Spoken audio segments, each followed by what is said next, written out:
really making sure that I'm doing what I'm put on the planet to uniquely do. Now that I am really doing what I want to do in the world, it's very different because now it's not like I'm burning out at the end of the day. It's fulfilling work. And so it feels completely different. So I'm working maybe more even than I used to, but it does not feel like that. Welcome to Authentic Energy, a podcast dedicated to getting to the bottom of what it means to be your true, authentic self at work. I am your host, Sara Brand, a former corporate executive turned transformation coach. Let's take this learning journey together as I meet with guests weekly to learn how they've managed, or not managed, to find the elusive boundaries and success in their career and what it really means to find balance. My guest today is really doing some exciting things to support women entrepreneurs, our health, and our planet. Dr. Sara Brand is the founding general partner of True Wealth Ventures. It's an early-stage venture capital fund investing in women-led companies that are improving environmental and/or human health. She's also the co-founder of 512 Brewing in Austin, Texas, with her husband, Kevin, with a mission to be a green and clean brewery.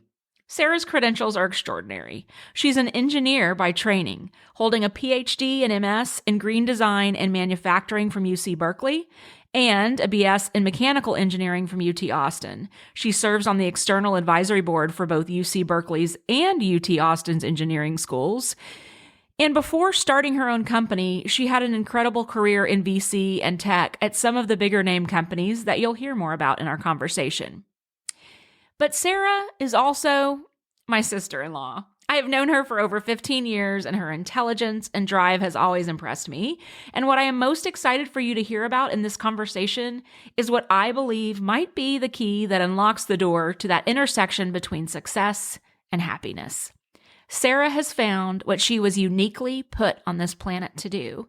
You will hear from her that she literally feels like she is skipping through life in disbelief that she gets to do what she does for a living. Can you imagine? Sara shares her story in our interview, and I'll also include her bio in the show notes for you to review. She continues to follow a vision that empowers and supports women on their journey, and I am excited to share hers with you. All right. Sara, thank you so much for joining. I'm so excited to have you on the show. And I'd love for you just to start by telling the audience a little bit about yourself, your career, and where you are today. Sure. Well, let's see. I'll take the angle, which is starts with my education, which is pretty technical. I got 3 degrees in mechanical engineering, got my undergrad at UT Austin, went out to Berkeley for my master's and PhD. I focused in green design and manufacturing and minored in public health and energy and resources. So my passion was how do you green up the world of primarily like the semiconductor and electronics industry, yes, because I thought during my lifetime, that's going to be the biggest environmental impact. So that's what I was focused on. Worked in technical roles at like Intel and Applied Materials, the big behemoths in the industry, and then sort of shifted gears almost 180 when I realized whether these businesses were integrating the tools I was developing had more to do with business decisions than technical ones. So I really decided I needed to just learn how business decisions were made. And that's where I would make a bigger impact. And so I went to work at McKinsey & Company, which is more of a generic strategic management consultancy, but worked in the San Francisco office where the head of their semiconductor practice was. So I was able to stay in an industry I was familiar with at least, but doing very non-technical work. And got tremendous experience there. And then realized I didn't want to lose my technical background. And I was doing all, non-technical work. I loved it, but it was, pure business strategy. And so decided venture capital seemed like an industry that was the perfect blend of the both, skills of not losing my technical background by still meeting with entrepreneurs and learning about all their great ideas. And then helping all of the portfolio companies that the venture capital firm, invested in with all the different business challenges they had. So decided to try that out, joined a fund in San Francisco and loved it. It was what I thought it would be. And from there, I thought, if I'm going to be a venture capitalist long-term, I really need to get my hands dirty doing more operational work, because I've been in these technical roles and then in, strategy consulting, investing, but never running the business myself. And so I joined Advanced Micro Devices, which is a semiconductor company out in Sunnyvale, in the Bay Area, and working for the CEO who actually lived in Austin. And so I wanted to get back to Austin anyway, knowing, well, there were a lot of reasons for wanting to come back to Austin, but the career reason was there was very little venture capital in all of Texas, a lot of innovation, a lot of money, but all the capital was kind of going out to California, and there was not an investment in the community. And so I thought this, Austin and Texas was the place to be in venture capital, at least for the next several decades. And but meanwhile, I was at AMD for 11 years. I thought it was 10, but wow. it was 11. So way longer than I planned. And it was just, I had so many tremendous opportunities during my time. I worked for 3 of the 4 CEOs directly, did lots of strategy work, but then in merger and acquisition, which was very good for the venture capital experience, in that, I was buying these startup companies and integrating them into a bigger one. And that, were venture backed. And then, and ran several business units. So I got more operating experience than I ever planned on, but it was really good. And just really like the people and like the work. But I also had 2 boys during that time. And my husband and I started a brewery company in Austin. And that was like a third child in a way, so I just literally didn't even have time to think about what I really wanted to do. I was just more taking it as it came, putting out the fires at work kind of thing, and not thinking that strategically about it. So anyway, I was asked to be, a few things came together. I was asked to be the executive sponsor of the Global Women's Forum, because I was the only vice president woman who had any technical or operational background at the 15,000 employee company at the time. And there were about 12 other women VPs, and they were all in G&A functions. So I was it. The other thing was my youngest was able to watch a full feature film for 90 minutes. And so then I all of a sudden had uninterrupted downtime at home, where I could actually have a complete thought. Right. So I was like, okay, it's time to go figure out what I want to do that fulfills me more, or just be more strategic about what I was doing. And knew I wanted to get back into the venture capital world eventually. So I started looking into that space again. And these things were happening at the same time, where my eyes were open to how in the world can it be I'm the only woman VP at this huge technical company where 80+% of the employees are engineers or have a technical background, and I'm the only woman who has tech or operating experience. That's insane. But it's more insane that I didn't even realize it. And I've been here for almost a decade. And so then that's when I started doing more self-reflection of how could I be so unaware, and what should I do about this?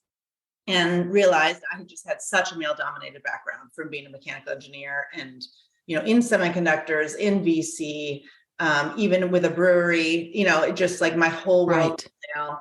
And so I literally just was blind to it. That was my life, or that was my professional life. And then also came across some studies that showed when there are more women in senior leadership positions at companies, and I was focused on big corporate tech, they do significantly better financially. And so knowing I wanted to get back into venture, or thinking I did, I started looking at those numbers and seeing the same ridiculous financial outperformance that women-led companies had, yet even a bigger gap in terms of the lack of women in the industry. In terms of the women entrepreneurs getting the venture capital investing dollars, or the women general partners at funds that make the investment decisions. So I realized I had never even met another woman in venture when I was in a venture for myself in the Bay Area. Wow. But I hadn't realized it, until 10 years later or whatever. And so decided to start my own fund. And that was back in 2014, the end of 2014, left AMD at the very beginning of 2015. And now we've got the second fund raised kind of under our belt. We invest, True Wealth Ventures invest in early stage women-led companies exclusively that are either improving environmental or human health. So finally back to my roots, what I wanted to do. And we invest across the country. When we closed our first fund in January 2018, it was the largest, like traditional, typical venture capital fund ever raised with an explicit gender diversity strategy. And that was at like $20 million, which is small for the venture capital world. So that just says, where things are, I guess, so they've gotten better since then, but not substantially. The thing that I love about your story that I'm hearing is that it's not about you. It's about bringing other women up with you and highlighting that there aren't a lot of women in that space. And, my path was in a male dominated world as well, starting out in the sports industry. Actually, when I worked in cruise ships first, just totally male dominated leadership, and then into the sports industry for about a decade. Again, another male dominated organizations, and then got into tech as well. And so it is an interesting dynamic, back in the day, back earlier, in our time, in our careers, people weren't talking about it either. Right. We weren't aware of it because it wasn't being discussed. We just thought that was how it was. Right. Mm-hmm. So I really appreciate what you're doing and love your vision. How would you measure success for yourself in this today?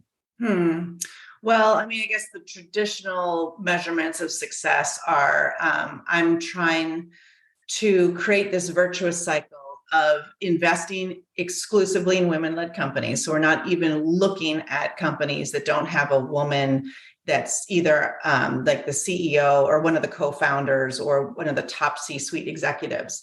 So investing exclusively in those companies, getting the capital and the innovation dollars to those leaders, and then trying to make them as successful as possible in terms of growing very quickly and exiting for, $100 million kind of plus kind of exits.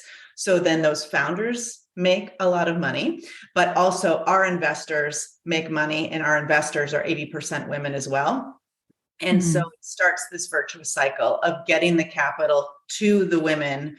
And the other mission that we have that we didn't start out with, but now do, is the fact that when we closed our first fund, 80% of our investors were women. And that was apparently unprecedented. And we did a poll when we realized, wow, we've got lots of women. And compared to, other people, I guess nobody else has this. They had never invested, most of them had never invested in a venture fund before. Most of them had never been invited to invest in a venture capital fund before. Wow. So we realized, of course, like in retrospect, my partner and I were like, well, we're both have backgrounds in venture and we've never been invited to invest in somebody else's fund. Wow. So it's just not happening. And it's this very insular industry. And we think women, who are projected to actually be controlling 2/3 of US investable assets by 2030, have they have to invest in venture if we're going to continue to maintain our innovation ecosystem, because they're going to be controlling so much of the wealth. But that's the most efficient way to get capital to these women entrepreneurs, because they care more. Just women investors care more, not only about the diversity and the management teams and the values those management teams have, but also about the impacts the companies make. So they're not going to only invest in more diverse teams or like investment managers, but companies or investment funds that are making a more positive impact in the world. And so that's the goal, is getting more women to invest, and then making sure that those investments are wildly successful, so then they can reinvest and, change the gender dynamic, I think, most effectively and fast. Incredible. I love it. So let's shift a little bit. So really, you and I have talked about our belief that more and more people are becoming sick in the corporate environment. And prior to leaving my corporate job, I was diagnosed with 2 autoimmune diseases that I believe were primarily caused by the chronic stress my body was experiencing due to my working style combined with my work environment. But my body, I'm learning more and more about stress and inflammation in the body, and my body really became addicted to cortisol, which, when your body gets into that fight or flight mode, it produces cortisol and it can become addictive. And I really, in hindsight, I thrive on challenges. And I really actually took pride in being able to take on these stressful roles, take on more and more. Yeah. But meanwhile, my body was getting sick. And so my goal with the podcast is to really understand what other women are doing, to prioritize themselves and maintain boundaries in their lives.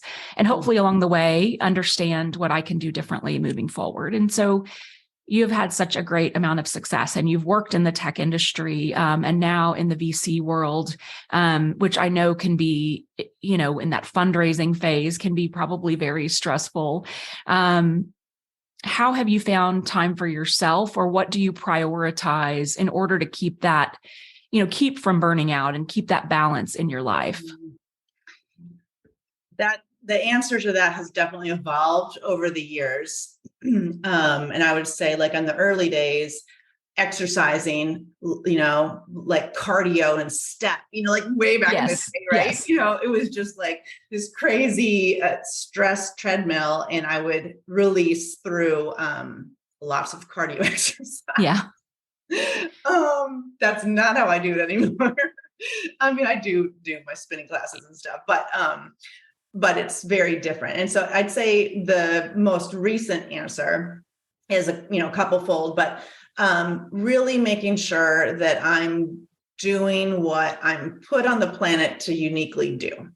And even though I loved lots of aspects similarly to you, love the challenge, love to prove myself, like whatever, I was always looking for the next best problem to solve. It wasn't fulfilling to my soul. It was fulfilling to my ego, but not to so anyway, I had to do lots of internal reflection of like what literally energizes me, what drains me, to a 30-minute, 60-minute kind of interval, so I could really understand who I wanted to work with, what type of people I wanted to work with, what types of problems did I want to solve, like how much could I work a day, how did I de-stress best, like all this kind of stuff. And it took a long time to even like start self-reflecting and evaluating, just because I had not been thinking. I was just so externally focused and not taking the time to figure that out. So it was, a process of years before I realized I even wanted to start this fund, and then years to get it up and running and formulate what I wanted to do. And lots of, journaling and reading and, all that kind of stuff. But now that I am really doing what I want to do in the world, it's very different, because now it's not like I'm burning out at the end of the day. Even though I'm still a workaholic, it's fulfilling work. And so it feels completely different so I'm working maybe more even than I used to, but it does not feel like that. It feels like I'm like skipping through life. And I'm like, I can't even believe that this is my job, So that's the bigger answer. The little answer is I've learned how to really carve out my mornings to not schedule them. And so I meditate during that time. I exercise during that time. I catch up on my emails. I read articles. I listen to, things like some podcasts sometimes when I'm getting ready or whatever. And I also have that time for emergency calls. And, oh my gosh, I've got to set up a phone call with that CEO and tell her this or whatever. And so I have the flexibility to really work on the big things, which are myself and getting my mind kind of right, and have the luxury to catch up on some industry news kind of that I would never have time for at 3 p.m. or whatever. And that way it's not my evenings where I'm catching up on my email and I'll do that. But it's usually by the evenings, it's like, oh, I got to get ready for this meeting tomorrow and I got to do this, whatever, review this thing, or it's not luxurious, time. Or it doesn't feel like luxurious. Right. Yeah. So that's but then again, it's just given my current lifestyle and like what works with my current lifestyle. But I just think figuring out what it is that works. I didn't spend the first couple decades of my life thinking about that. It was just, and some of it is you start in jobs where you don't necessarily have the freedom to do that. It's like you have to show up at that meeting no matter what. So it's very different. But I have to be like cognizant of, I am the boss now, you know what I mean? Or I'm my own boss. And so it's very different, but still just being self-aware and trying to figure it out is, I think, something people don't spend enough time doing. Yeah, I would agree 100%. If you had to go back to one of your previous roles in corporate America and knowing what you know now about what that time and that space means for you in the mornings or whenever you find that time for yourself, how would you be any different as a leader? Would you do things differently for your team or, for other women to help them protect their time? I just think as leaders, I think there is a responsibility of the leaders in the organization. There's the responsibility of the individual, but I do believe that there is a leadership responsibility. So anything you would do different? It's a good question. I mean, and it's something I've thought a lot about because I think one of the advantages I had in my career ladder climbing in corporate America was that I had blinders on, and that, literally I had 2 CEOs that I worked for that had no idea I had children. So that proved to me after I got over the shock of that, I literally don't share my personal life with my work colleagues. And it was because I just had this wall of my experience, working at all my workplace was just all these, not only just men, but older men, several decades, sometimes older than me. And so I didn't have a lot in common in terms of what we had in common was the work problems we were trying to solve, It's not what we were doing this weekend, nor did I care, Right. And so that set this huge boundary up, which I think allowed them to ask me to do things that they wouldn't have asked me to do if they had known I had a family. Right. And so that was beneficial. But I do think as I got more senior and become like the executive sponsor of the Global Women's Forum, for instance, then I started sharing a lot more of I do have boys at home, and you need to invest in your childcare as an investment in your career and talk. And so I talked a lot more about it. And what I didn't realize was how thirsty the women were for understanding how to balance it and what to do. And so I think, my first thought is I would share more along my path of how I was doing it. But on the flip side, I think because I didn't share, there was an unawareness, which was advantageous to me. Right. I think it is a hard thing. And I remember even things like, because I was the same way. Here's the professional me. My personal me is at home. When I go home, that's the personal me. I had 2 personas, which I think in the end was a problem. That was part of my problem, not for achieving, but for me personally breaking down. Yeah. And I think where I started to get cracks is I moved from one organization to another, and I got to this new organization and I started getting friend requests on Facebook from people that were on my team. And I'm like, no, we don't cross boundaries here. What's going on? So for the longest time, I really just tried to keep that separate. I think more and more the lines have just become crossed, that people are, friends on Facebook, and that, I think that's a positive move, is that people are more and more starting to be able to bring their whole self Mhm. to work. And, but it is, I remember that line specifically when it, just crossing that line of, okay, I'm starting to really share who I am at work. So your company, True Wealth Ventures, invests in women-led companies improving environmental and human health, which you've mentioned. And I'm curious about your assessment process for the companies you choose, because as we're talking about women in the workplace and you're talking about investing in female founders and their companies, can you share anything in particular that you look for in the founding members of the company when you're determining whether you'll invest or not? So besides, of course, looking to make sure there's at least one full-time woman in the C-suite or is one of the co-founders. And actually for our first fund, all CEOs were women, but that's not a requirement. But we look for very strong, woman at the helm that's going to really influence the strategy, have significant ownership, and really, influence the direction heavily. And by the way, I should mention the reason for that is not just because women-led companies, whether they're in, large corporations or smaller venture capital-backed startups, see better financial performance regardless of what market they're in.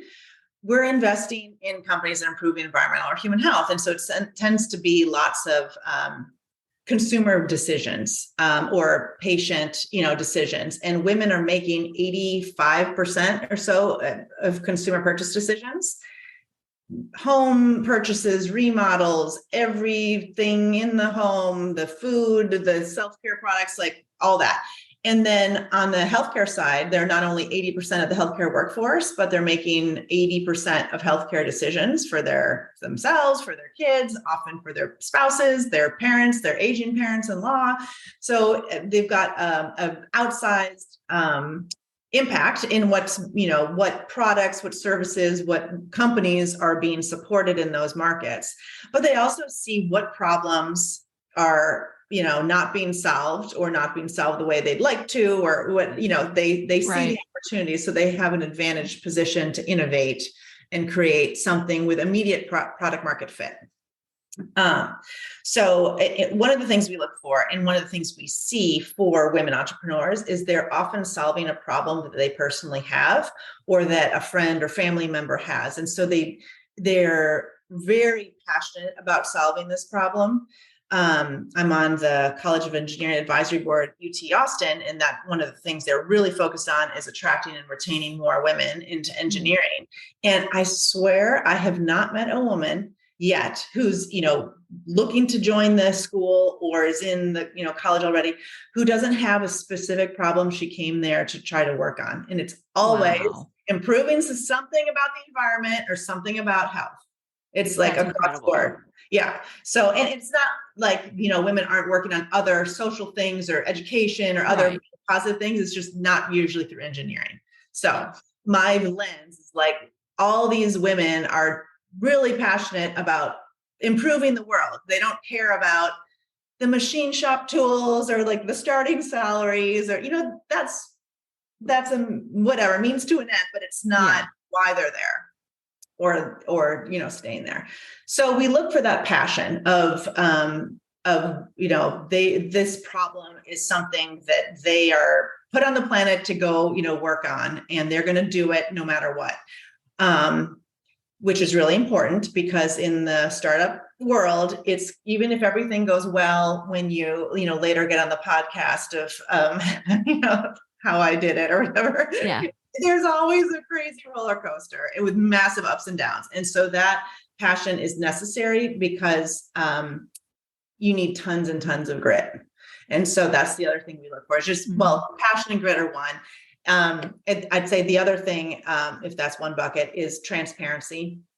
When we are doing diligence, you can tell pretty quickly if they answer the question the way they think they should versus completely honestly. Of like, I don't know. And that's actually one of the things that I need help on.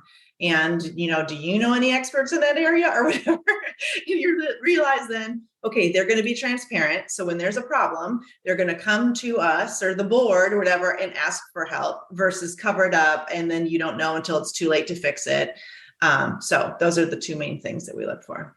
I love that. And those are those are true leadership traits, right? I mean, the transparency is huge for any leader, and the passion and grit, that they've got a chance of success. So that's awesome. I love that. Any new things that you're seeing in the human health industry that you really think are going to make a difference in the lives of women in the workplace even? Yeah, definitely. There's like this new area called women's health. Just kidding. But I'm not kidding in that, like, there's been, because the venture capital world has been so male dominated and still is. Yeah. But the innovation dollars have been going to, B2B enterprise SaaS and like stuff like that, erectile dysfunction.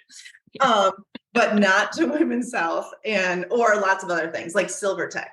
There's just because again, like women are making those often helping the aging parents and aging parents-in-law and making all those, healthcare decisions for the family. Right. And the traditional venture capital investor doesn't even see that as a big market potential, or doesn't understand it. Maybe that's it. Maybe it's also they just don't understand it. And when you're investing in early stage innovation, you're trying to reduce your risk. So if it's a market you're not familiar with, it doesn't make sense for you to invest in that. Right. So it's this kind of, circular problem.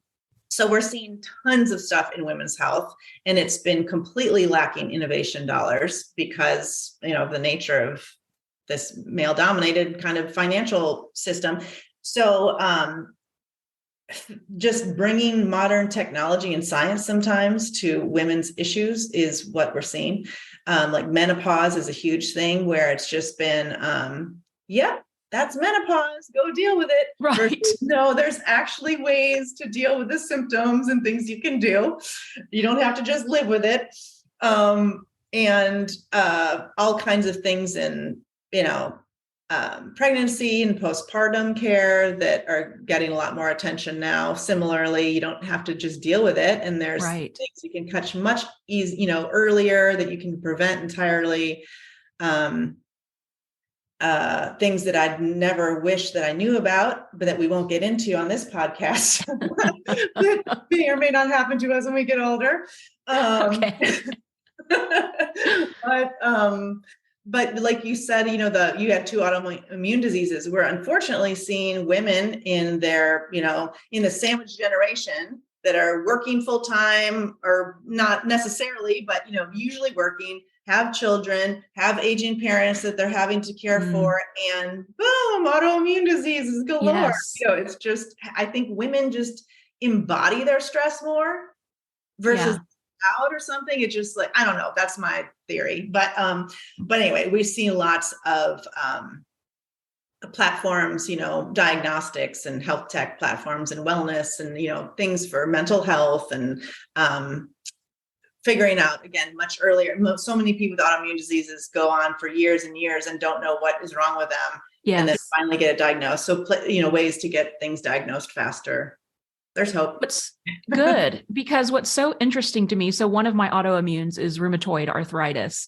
And I found out that I had it because it was that you may or may not remember this. It was 2 Thanksgivings ago and my knees swelled up and I couldn't walk and I was on crutches. It was like right before Thanksgiving. And then they went down for Thanksgiving. And then the day after they swelled up again.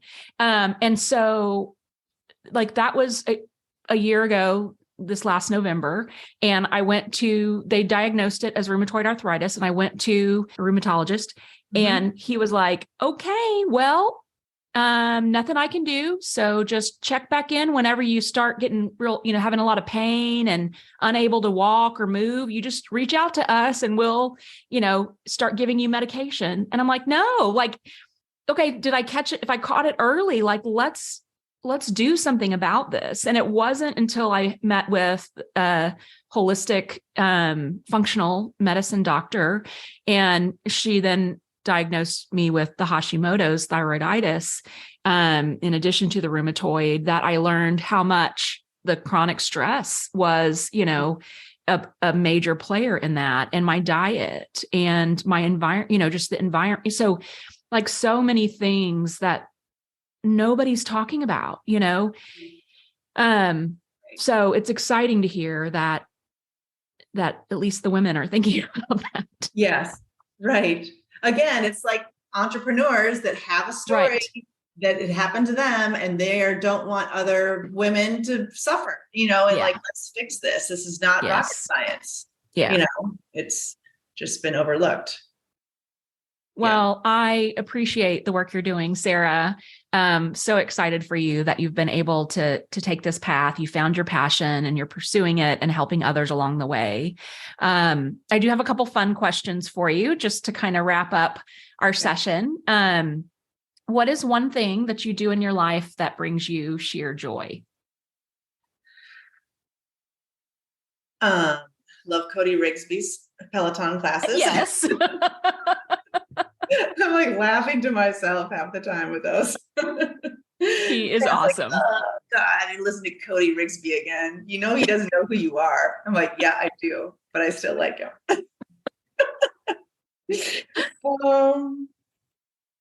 I think spending times with friends and family, as generic as that sounds, is just prioritizing those relationships and relaxing, just. Yeah. It's so important. And so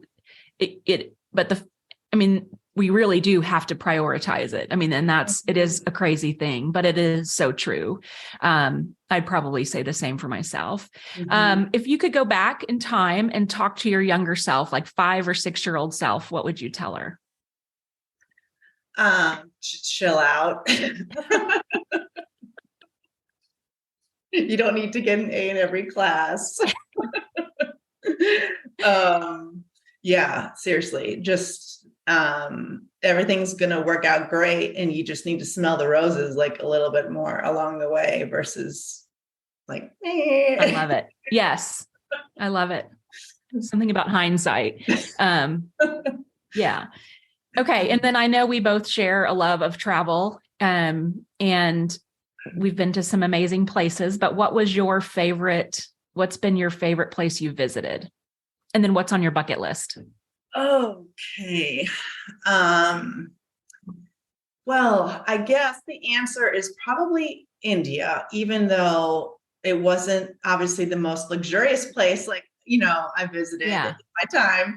But because of the timing of it being, and so the length of it, it was like 2.5 months. I've never done anything like that. So it was really it was truly traveling, an adventure. Yes. And that was the first time my mind emptied out, and I didn't have anything else to worry about or think about, even, where I was actually very present. And I think that's why it was so great. It was like so much. It was, seeing such a different culture, and also being away from my life, for so long, that it was such a unique experience, unlike I love that. Others. Then when I went back for like work, it was not my favorite place to visit, so it was more just what it was in my, life. And then on my bucket list, I think, is Africa. I just have heard so many people talk about how life-changing it is, actually, just seeing the, animals and the environment, and again, so different. So very awesome. So, I love it. Yeah, maybe next summer. Well, Sara, this has been so wonderful. Thank you so much for the conversation, and I'm sure I'll see you at a family event soon. Yes, you're welcome. This was my pleasure. Wow, what a great conversation. Okay, here are my takeaways. Number 1, success can be found in doing what you are uniquely put on this planet to do.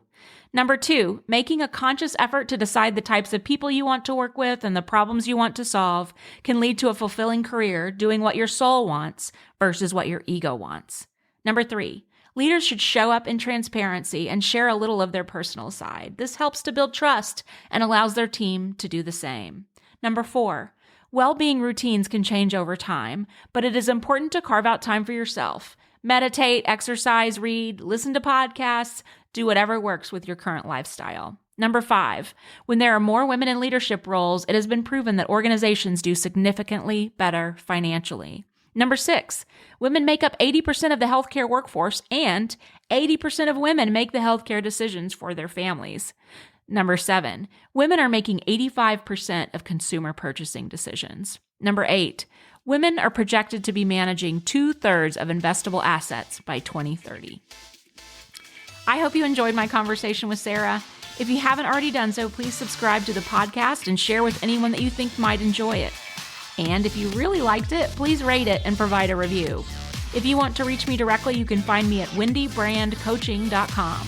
I would love to hear what you think about the show or work with you directly if you're looking for someone to partner with on creating a life at the intersection of success and happiness. Thanks for listening.